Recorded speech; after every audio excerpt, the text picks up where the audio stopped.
할렐루야. 네. 여러분 지난 한 주간도 하나님의 은혜로 승리하셨을 줄로 믿습니다. 저희가 2주간 함께 특별 새벽 예배 함께 드렸습니다. 한 해를 기도로 출발한다는 것, 주신 말씀 붙잡고 나아간다는 것 굉장히 중요합니다. 우리가 기도하면서 하나님의 뜻대로 살기를 소원하는 그 마음을 하나님 얼마나 기뻐하시겠습니까? 이것이 신년 특별 새벽 예배의 목적입니다. 저는 개인적으로 목회를 하면서 우리가 해왔던 그런 아무런 분별 없이 그렇게 해왔던 대로 신앙생활을 해서는 안 된다고 생각합니다. 한국교회가 전통적으로 알려주고 또 그리고 그렇게 따라왔던 신앙생활의 모습 중에서는 또 지금 우리가 아무런 고민 없이 나아가는 그런 모습 중에서는 바뀌어져야 될 부분들도 많이 있다라고 하는 것입니다. 저도 어릴 적에 신앙생활 하면서요, 아무런 의심과 아무런 생각 없이 그렇게 가르쳐주고 또 믿음의 선배들이 하는 모습을 그냥 그대로 따라갔던 그런 시간들도 많이 있었습니다. 지금 되돌아보면요, 그 어릴 적에 어리석었던 모습, 저희 연약했던 모습 때문에 제가 웃음이 날 때도 있습니다. 신앙생활은 저 자신을 위해서 하는 거라고 저는 생각했습니다. 복받기 위해 하는 걸 생각했고, 그리고 잘 보이기 위해서 하는 걸 생각했고, 이런 여러 가지가 있다가는 신앙생활 하다 보면 왜 이렇게 그럴까요? 그러면 원래 다 그런 거예요. 다 그런 거예요. 저는 그게 맞는 줄만 알고 그렇게 살았습니다. 제가 죄질을 이렇게 하면 안 될 것 같은데 어떻게 할까요? 원래 우리는 다 연약해도 그래. 어쩔 수 없어. 괜찮아. 그냥 살아. 이것이 맞는 줄만 알았다고 하는 거예요. 그렇게 사는 분들을 본받았고, 그리고 그게 맞는 것인 줄 알았고, 그리고 그냥 매주 한 번씩 와서 예배 드리고 마음의 죄책감을 씻어내버리는 걸 신앙생활인 줄 알고 저도 살아왔었습니다. 그러나 이제는 하나님이 원하시는 신앙생활을 해야 합니다. 전 세계에서 가장 빠른 속도로 성장한 땅이 바로 한국교회입니다. 그러나 한국교회의 별명은 무엇이냐면 삶의 변화가 별로 없는 교회, 그리고 많은 열매를 맺지 못하는 교회가 한국교회라고 얘기합니다. 한꺼번에 뜨거워지면 한꺼번에 식어지는 교회가 한국교회라고 얘기하기도 합니다. 저는 오늘 신년 특세를 통해서 함께 사사기의 말씀 쭉 나누지 않았습니까?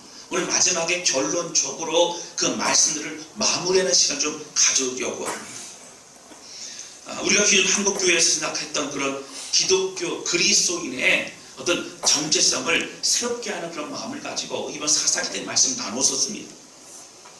제가 때로는 좀 강하게 말씀을 나누기도 했습니다. 그 말씀이 부담스럽게 다가온 분들도 있을 수 있습니다. 그러나 왜 그렇습니까? 연초에 강하게 말함을 통해 우리의 삶의 방향을 명확히 해야 되기 때문에 그렇습니다. 그런데요, 제가 지난주에 사실은 공부하는 과정과 필요한 부분이 있어서 제가 설문지를 이제 몇몇 분들에게 나중에 오후에 좀 부탁을 드렸습니다. 나중에 이제 제가 받은 거 보니까 36명이 이제 설문지를 해주셨고요.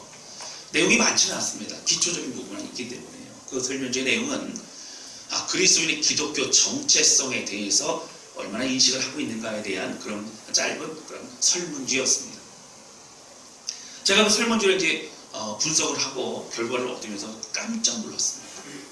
그럼 다른 교회랑 비교해 보니까 우리 다산한 교회가요, 바른 기독교 정체성에 관한 인식이 훨씬 높은 걸로 나왔어요. 할렐루야. 안 믿으시는 것 같은데 제가 보여드릴게요. 그래서 제가 그걸 보고 깜짝 놀라고 너무 기뻤습니다. 감사했어요. 이제 이런 바른 정체성에 관한 인식, 내가 누구고 하나님 정말 어떤 분이고 신앙생활이 무엇이고 직장에서, 가정에서, 또 우리의 삶에서, 또 복음 위에 어떤 인생을 살아가야 되는가를 그래도 우리가 많이 깨닫고 알아가고 있는 것이 우리들의 공동체다, 이런 자부심을 갖게 되었습니다. 바로 이것은 하나님의 특별한 은혜라고 저는 생각합니다. 그런데 우리가 인식만 가지고는 안 됩니다. 인식이 삶이 되어야 되고, 그 삶이 결국 열매를 맺을 수 있어야 된다라고 하는 것입니다. 저는 함께 사사기의 말씀을 나누면서 저 자신도 참 많이 부끄러웠습니다. 여러분 사실요, 마음속 깊이 들여다보면 우리 마음 가운데 있는 이 죄성은요, 누구도 예외라고 할 수 없습니다. 우리 마음속에 남겨져 있는 모습입니다. 오늘 이 말씀, 저는 사사기의 말씀이 마지막 결론을 지으면서 우리 안에 있는 남겨져 있는 모든 그런 찌끄러기와 같은 죄악의 모습들을 다 청소 깨끗이 하여서 2019년을 시작할 때에 하나님 기뻐하신 믿음의 방향으로 온전히 방향을 잡아 우리의 삶과 마음을 드리는 그런 우리 모두가 되실 수 있기를 주님의 이름으로 축원합니다. 첫 번째 함께 나누기 원하는 것은요, 하나님을 붙잡지 아니하면 모든 죄악이 우리의 삶에 자리잡게 된다라고 하는 것입니다. 여러분 사사기 말씀은 여호수아와 함께 가나안 땅에 정복 전쟁을 한 이후의 그 시대를 말합니다. 여러분 출애굽서부터 본다면 하나님 모세를 통하여 출애굽하게 만드시고 또 40여 년을 광야에서 보내게 하셨습니다. 제가 아주 많이 얘기했기 때문에 여러분 아마 잘 아실 거예요. 그 시간은 그냥 가나안 땅 찾아가는 시간이 아니고 가나안 땅에 들어갈 만한 믿음을 준비하는 시간, 훈련의 시간이었습니다. 그리고 뿐만 아니라 가나안 땅에 들어가 정복전쟁을 하는 것도 단순히 그들이 이겨내만 되는 그런 단순한 싸움이 아닙니다. 모든 전쟁과 모든 어려움과 모든 것에 주권을 주님의 손에 있음을 깨닫는 시간이었습니다. 할렐루야. 사실 그들은 하나님이 경험하는 시간이었어요. 하나님 앞에 순종하고 열매 맺는 시간이었습니다. 이제 여호수아와 함께 요단강을 들어갑니다. 가나안 땅에 들어갑니다. 그들의 꿈에 그리던 젖과 꿀이 흐르는 땅입니다. 여러분 젖과 꿀이 흐르는 땅이 뭐예요? 젖이라는 건 뭐예요? 이제 양들이나 소나 여러분 그 젖을 통하여 풍성함을 말합니다. 막 꿀이 흐른대요. 과실과 모든 것들이 풍성한 그런 땅을 말합니다. 늘 이동하고 광야에서 지냈던 그들에게 꿈에 그리는 땅이 가나안 땅이었습니다. 이제 그들의 조상에게 약속하신 가나안 땅, 젖과 꿀이 흐르는 땅에서 그들은 이 정복 전쟁을 합니다. 그들 한 가지 목표였어요. 하나님 이 땅을 우리에게 주신다고 말씀하셨사오니 우리가 나아갑니다. 이 땅 우리 땅입니다. 믿음으로 고백합니다.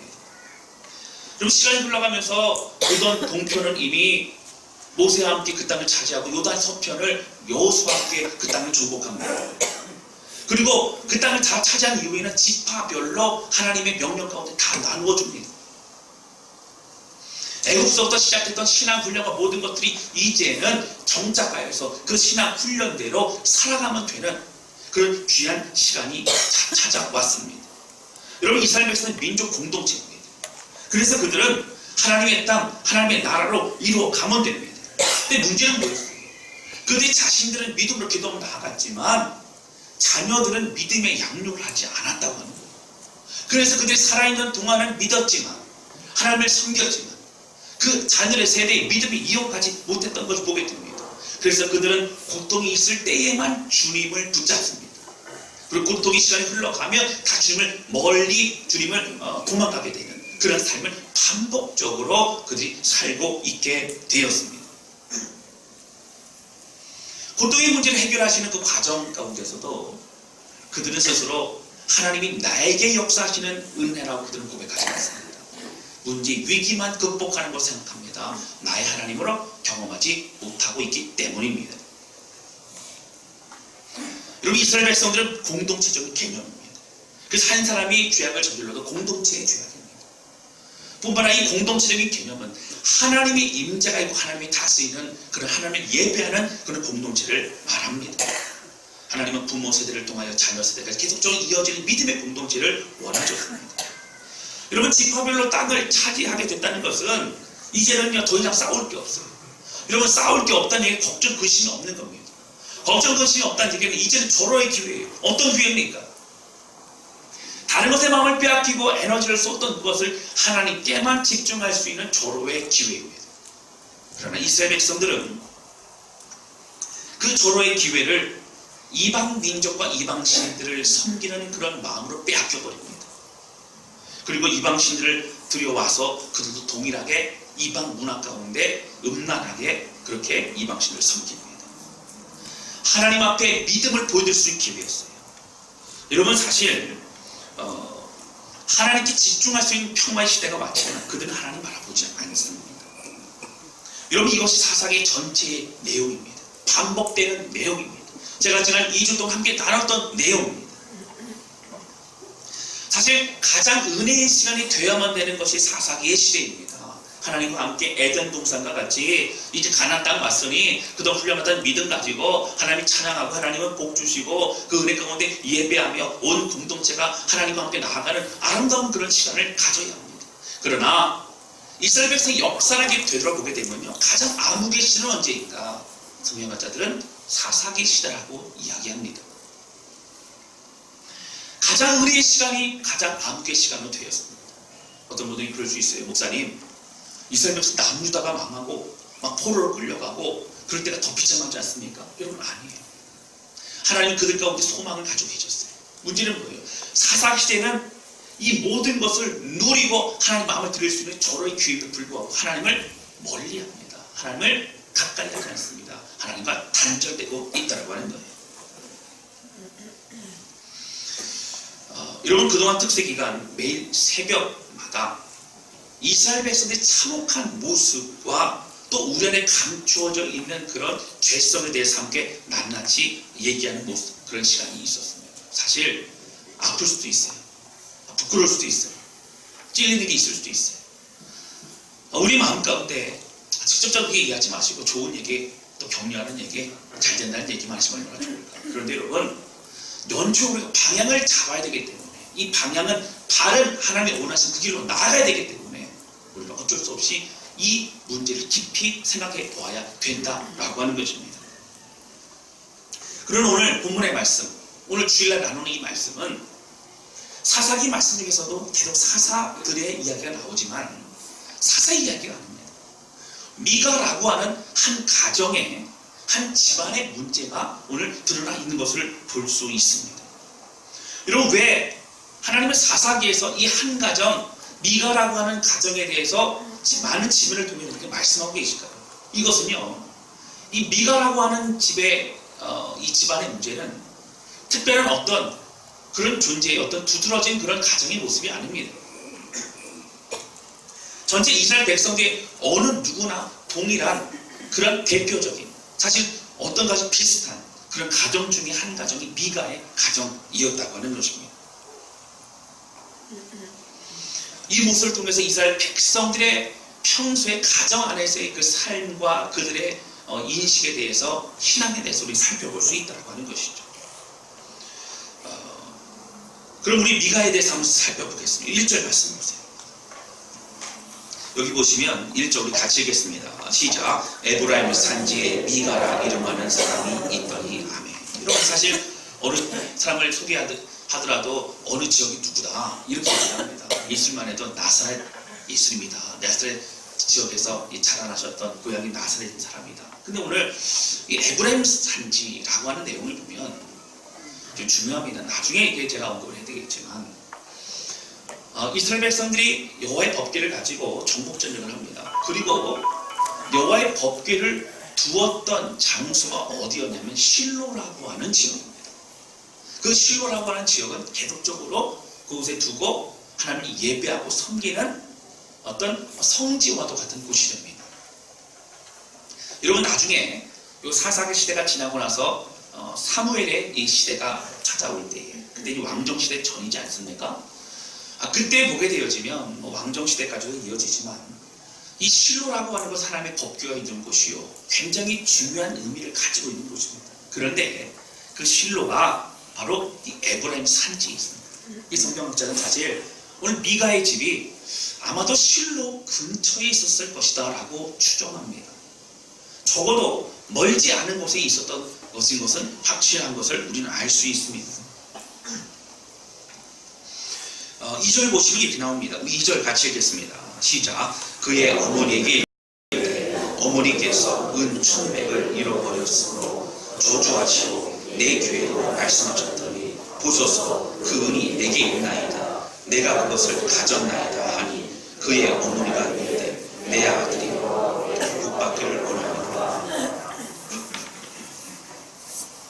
여러분 2절 말씀 보시면 굉장히 헷갈리는 말씀이 잘 들으셔야 여러분 파괴됩니다.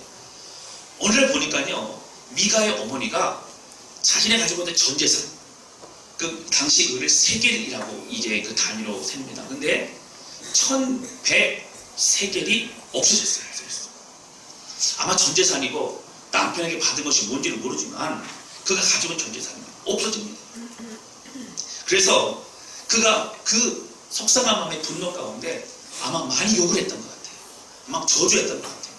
근데 얼마나 저주했는지 그걸 듣고 있던 아들 미가가 굉장히 놀랍니다. 막 두려워합니다. 사실은 누가 그 은을 가져갔냐면 아들 미가가 훔쳐갔었어요. 어머니 몰래 훔쳐갔다가 이리로 갔다가 이제 누가 도둑이 들어갔나 봐요. 뭐 이렇게 얘기하고 그러고 있는데 어머니의 저주를 들으니까 너무 무서워하고 그 도로 어머니에게 갖다 주었습니다. 모르겠어요. 얼마나 욕을 했는지 욕쟁이였던 것 같은데 얼마나 두려웠는지 내가 감당할 수가 없다고 생각해서 그걸 도로 가져옵니다. 자 2절에 보시면 이렇게 되죠. 잃어버렸으므로 저주하시고 내 귀에도 말씀하셨더니 어떻게 했어요?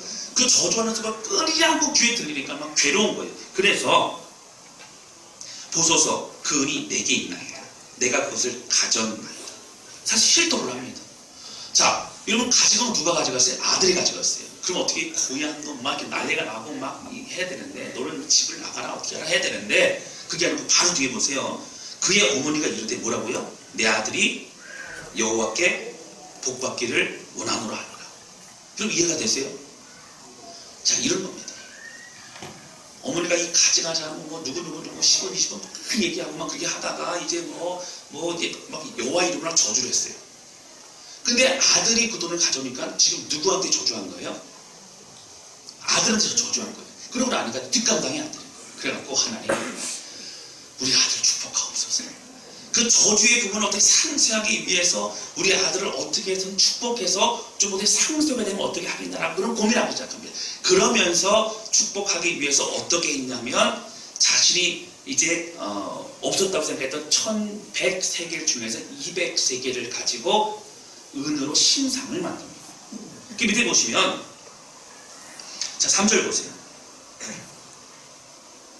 그의 어머니가 이르되 내가 내 아들을 위하여 한 신상을 새기며 한 신상을 부어 만들기 위해 내 손으로 이 은을 여러 개 거룩히 드립니다. 자 4절 보시면 미가가 그 은을 그의 어머니에게 도로 주었으므로 어머니가 그 은 200을 가져다가 자 안 받겠다는 거예요. 아들이 이제 그걸 가지고 하라고 했는데 어머니 그걸 가져가세요. 그래서 은 200세겔을 가지고 그 은 신상 하나를 두 개를 만듭니다. 하나는 새겨서 만들고 하나는 부어서 만듭니다.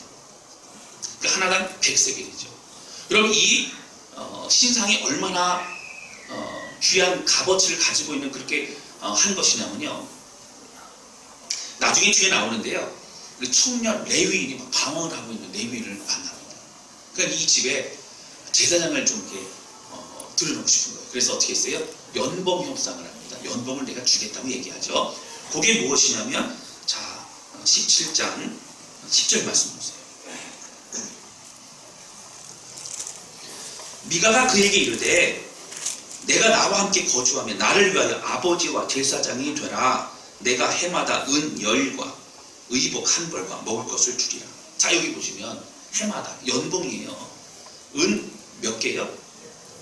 10세겔 10개예요. 그리고 의복 한 벌과 먹을 것을 먹을 걸 내가 대줄 텐데 연봉이 뭐라고요? 이제 10세겔이에요. 그것이 연봉인데 아무리 먹을 걸 대준다 할지라도 그럼 그 정도인데 지금 100세겔 200세겔의 은 신상을 만들어서 이제 아들을 위해서 그렇게 했다는 겁니다. 여러분 이 은 신상이 뭐라고요? 거기 복을 받습니다. 그 모든 어려움 해결하려고 하는 겁니다. 여러분 그러면서 이제 5절 말씀 보세요. 5절에 보니까 이렇게 나옵니다. 5절 같이 읽겠습니다. 시작. 그 사람 미가에게 신당이 있으므로 그가 에봇과 드라빔을 만들고 한 아들. 여러분 그 신당이요 그의 집에 있었대요. 여러분 신당이 뭐예요? 우상을 숭배하는 어떤 그런 작은 신전과 같은 겁니다. 방 하나를 어떻게 좀 구분해갖고 뭐 그렇게 했는지 모르겠는데 그게 만들었어요. 여기 보면 드라빔이라고 나옵니다. 이 드라빔은 뭐냐면 아이들이 태어나면 어릴 때부터 나무를 깎아서 이제 한 신상을 만듭니다. 그것을 아이들은 어떻게 해요? 인형과 같이 가지고 놀고요. 그리고 너를 지켜준 수호신이야.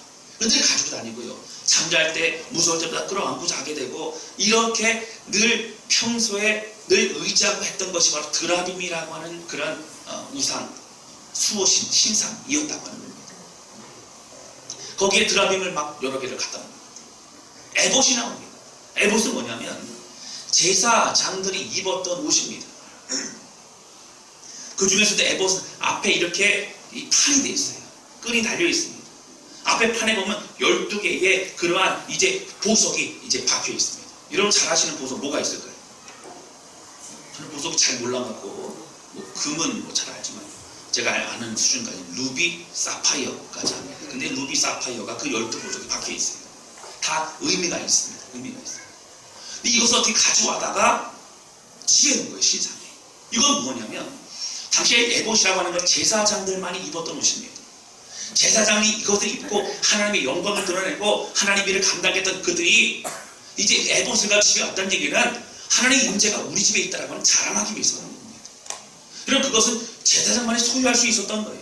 그걸 가져와서 우리 집에 이제 에봇이 있다. 이런 법궤가 있다고 말하는 것처럼 자랑하는 거죠. 그리고 그 에봇 앞에서 점을 찍어요. 이제 산통을 넣고 제복기를 합니다. 그리고 하나님의 뜻이라고 그렇게 얘기합니다. 점치는 일들도 있었습니다. 그리고 또 하나 문제가 뭡니까? 오늘 보니까 이제 한 아들을 세워 그의 제사장을 삼았더라. 아들 중에서 보니까 누가 제사장을 한 명 할래? 제사장 역할이 필요한 사람이 한 명 있는데 그럼 네가 해라. 그래갖고 제사장을 세웠어요. 그럼 제사장은 누구만 될 수 있어요? 아론의 후손들만 될 수 있습니다. 여러분 이게 한 목적이 뭘까요? 여호와께 복받아라. 저주받은 거 상수해라. 네 인생 잘 되라 라고 하는 것을 위해서 오늘 미가의 어머니는 이 모든 것을 허락하고 미가 또한 그런 방향으로 다 준비하고 이렇게 하고 있는 것을 볼 수 있다고 하는 것입니다. 여러분 사실 앞에 제가 일부러 언급해 드렸지만 왜 에브라임 산지라고 하는 것이 실로와 연결이 됩니까? 여러분 그 지역은요, 에브라임 산지는 어떤 지역이 그 어떤 것보다도 거룩한 지역이 돼요. 여러분 적어도요, 예루살렘 가면요, 성지순례 하는 사람들요, 마음이 굉장히 거룩하고 막 준비하고 막 그렇게 합니다. 하나님의 임재가 있고 하나님 예배를 드리는 곳에 두려워하는 이스라엘 백성들. 그러나 오늘 그 옆에 있는 미가의 집에는 신당이 있고 드라빔이 있고 신상을 2개나 만들었고 그리고 이제 에봇도 갖고 점을 치고 있는 그런 모습을 볼 수 있다는 거예요. 여러분 사실 실로 옆에 있는 그 집이 미가의 집이 그런 정도면 다른 먼 지역에 있는 이스라엘 백성의 모습은 말할 것도 없습니다. 집에 신당이 있든지 말든지 간에 그들의 마음은 이미 이방신과 다른 것의 마음을 빼앗겨버린 그런 삶이었을 것인 것은 분명한 것입니다. 그러나 미가는 결국 어떻게 합니까? 여호와의 법궤가 있는 하나님의 임재가 있는 하나님의 예배를 드릴 장소였던 그 실로 옆에 있으면서 불구하고 자신의 무지함과 그런 생각을 가지고 오로지 자신의 생각대로 하나님을 섬기고 있는 것을 보게 됩니다. 여러분 이것이 이스라엘 백성들의 모습이었습니다. 오늘 우리는 이런 모든 과정 가운데 중요한 것은 여러분 무엇이 빠졌기 때문입니까? 오늘 어떻게 이렇게 무지하게 어떻게 이렇게까지 집안의 신당을 만들고 이제 에봇이라든가 드라빔이라든가 그런 의로운 신상을 만들고 왜 그렇게 할까요? 여러분 성경에 보시면 본문에 보세요. 하나님께 기도하였다는 얘기가 한마디도 나오지 않습니다. 무슨 얘기예요? 열심은 있어요. 그러나 그들은 자기 생각대로 신앙생활을 하고 있다는 것입니다. 사랑하는 성도 여러분, 오늘 제가 좀 정리하면 오늘 미가가 했던 2가지의 잘못이 있어요. 첫 번째는 무엇이냐면 미가는 무지할 뿐만 아니라 잘못된 열심을 가지고 있었다고 하는 것입니다. 그는 이제 하나님이 예배한다고 생각했어요. 잘하고 있다고 생각했어요. 그의 집에 신당을 만들어 놨어요. 그러면 하나님의 어떤 에봇을 갖다 놓으면 하나님의 임재가 우리 집에 있겠구나. 여러분 사실 가나안 정복전쟁 할 때 앞에 뭘 앞세우고 갔어요? 법궤를 앞세우고 가지 않았습니까? 그리고 찬양부를 가지 않았습니까? 이제 애복만 갔다면 하나님이 우리를 축복하시겠구나, 이런 생각을 하게 되어졌다는 것입니다. 아들 미가에게 퍼붓던 저주를 만회하기 위해서 은시상을 만듭니다. 아까 말씀드렸던 200세가 굉장히 큰 돈입니다. 그것을 위해서도 그렇게 합니다. 그 아버지 나가는 그 와중에서도 어떻게 됩니까? 그 모든 것을 아들 위해서입니다. 왜요? 아들 복받게 하기 위해서, 아들 인생 성공하게 하기 위해서, 아들 인생 두드러지게 드러나게 하기 위해서 그렇게 합니다. 사랑하는 성도 여러분, 우리 열심만이 중요하지 않습니다. 여러분, 바른 방향이 중요합니다. 바른 방향 나가야 됩니다. 하나님이 원하시는 신앙생활을 해야 됩니다. 사도 바울은요, 그의 열심으로 말한다면 믿는 그리스도를 핍박했다라고까지 얘기합니다. 여러분, 제가 만약에 제가 어릴 때 제가 배우고 제가 생각한 대로 그냥 신앙생활을 했으면 저는 복받기 위해 몸부림치고 복받기 위해 열심히 살고, 그러면서 그렇게 하나님과 상관없는, 하나님을 위해 살아가는 인생이 아니라 나 자신의 성공을 위한 인생으로 살아가는 그 모습으로 여전히 지금도 있었을 겁니다.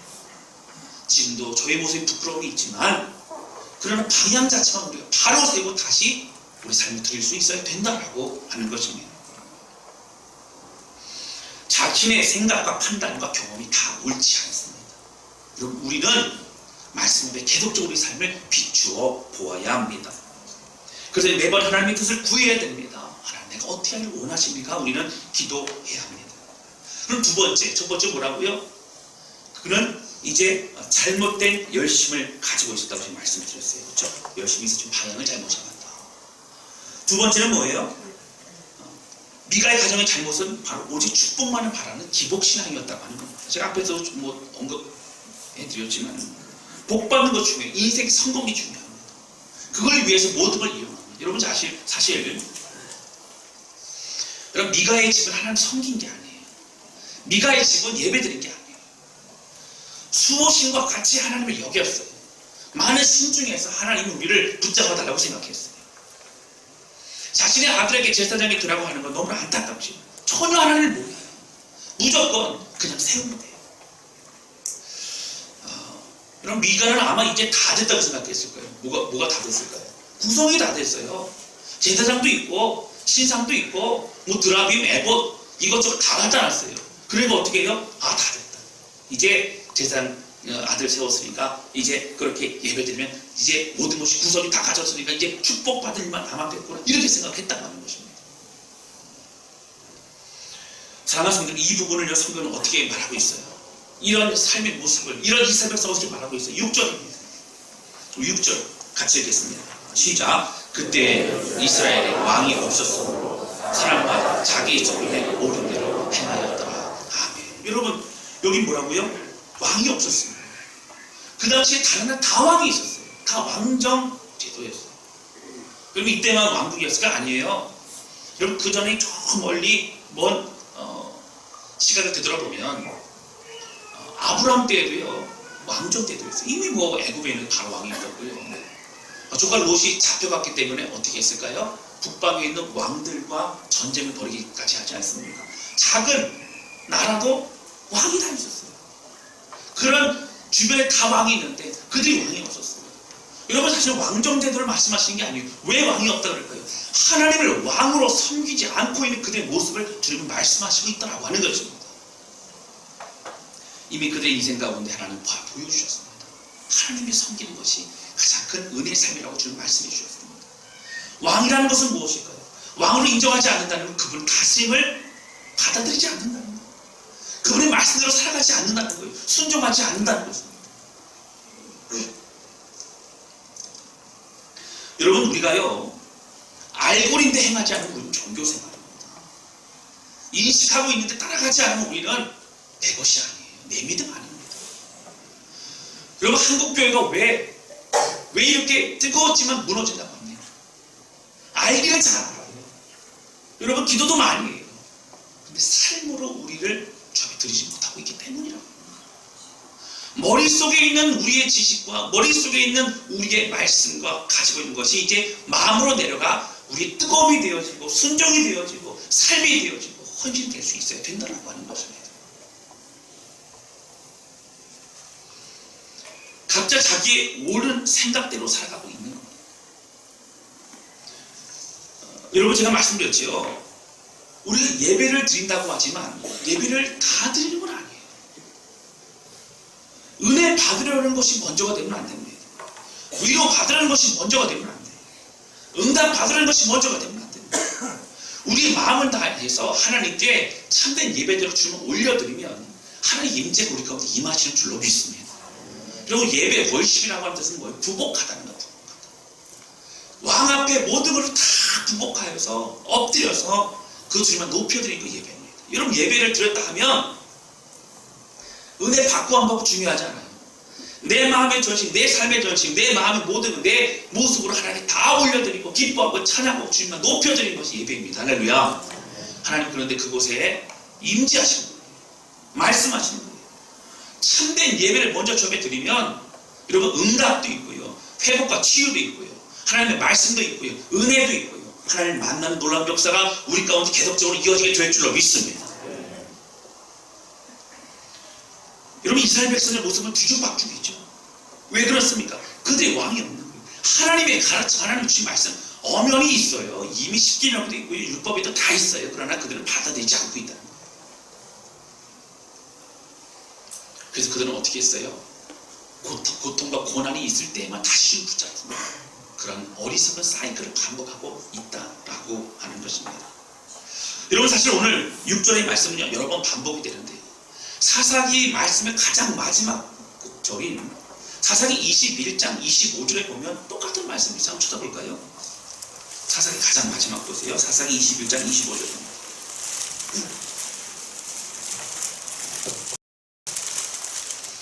여기 보시면 사사기 전체를 이제 마무리합니다. 여러분 똑같은 말씀이지만 한 번 더 우리가 말씀을 기억하면서 같이 읽도록 하겠습니다. 21장 25절입니다. 시작. 그때에 이스라엘의 왕이 없으므로 사람이 각기 자기의 소견에 옳은 대로 행하였다. 아멘. 왕이 없으면 하나님을 왕으로 인정하지 않았기 때문에 사람이 각기 자기의 소견에 옳은 대로 행하였다. 여러분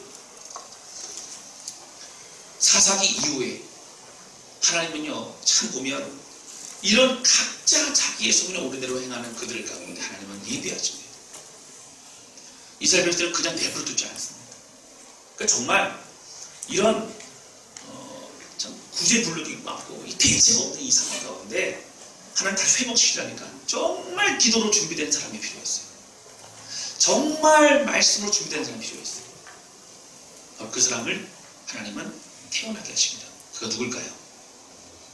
맞아요. 사무엘이라고 해요.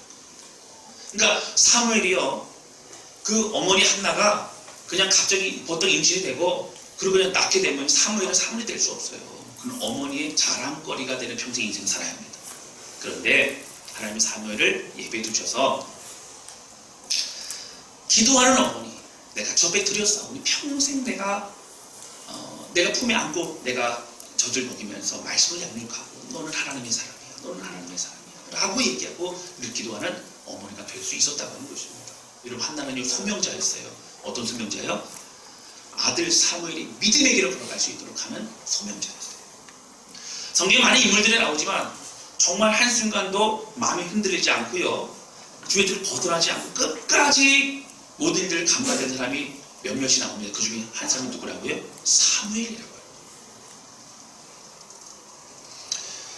하나님은 이러한 고통의 시간을 말씀하십니다. 너희의 왕은 바로 나 여호와라. 할렐루야. 하나님을 섬기며 나가는 것이 가장 바른 방향이로 오늘 사사기의 말씀이 얘기하고 있는 거예요.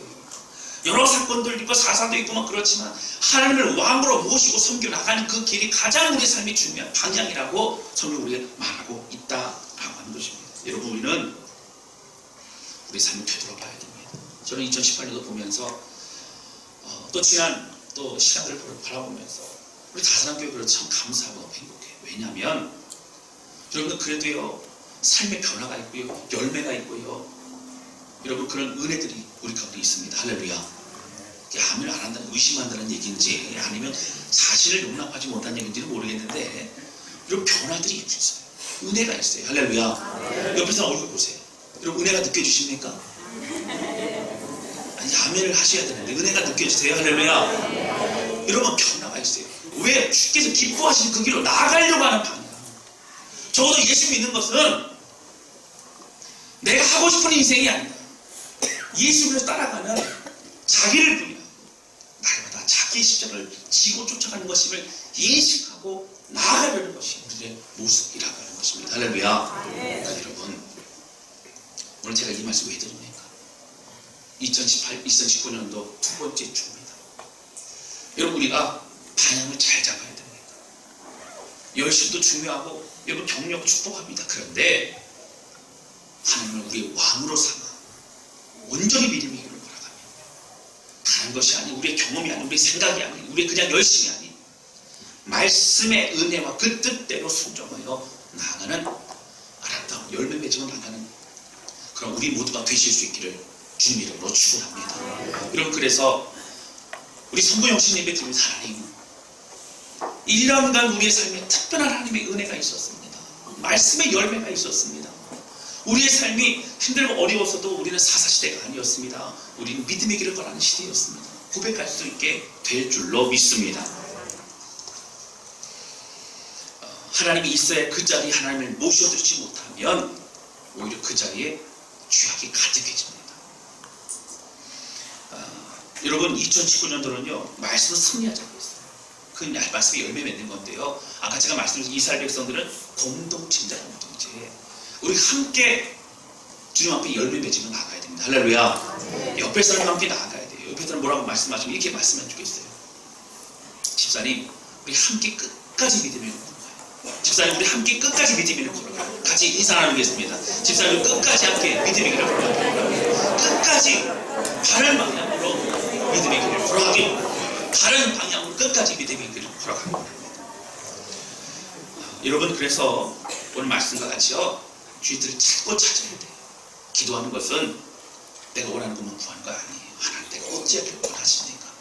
하나님 내가 어찌하기를 원하십니까? 이렇게 기도하면 하나님이 설교를 통해서 개인 묵상을 통해서 사람들과의 또 영적 교제를 통해서 뭘 통해서라도 여러분 깨닫게 저는 어느 날이면 막 운전하며 가다가 극동방송에 이제 설교 듣다가 갑자기 주는 막 그런 마음이 있고 깨달음이 있고 뭐 어떤 분의 작은 간증을 들으면 그런 은혜가 있고 막 그렇게 됩니다.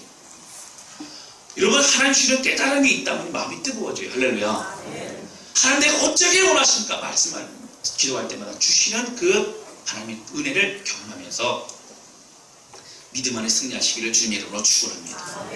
제가 4년 전인가요? 제가 처음 우리 다산교회 왔을 때 설교 그러다가 하나님의 음성을 들읍시다 막 이렇게 했더니 어떤 분이 찾아와서 저한테 그래서 목사님 저는 아무리 기도해도 안 들려요 그러시더라고요. 여러분 막 기도하는데 귀에요 막 누구누구야 하면서 막 들리는 거는요 극히 드물어요. 극히 공의 염려하지 마시고 우리가 믿음으로 기도하면 하나님이 상황을 통해서 또 설교를 통해서 하나님 묵상을 통해 여러 사람들 통해서 깨닫게 하신 은혜가 있는 줄로 믿습니다.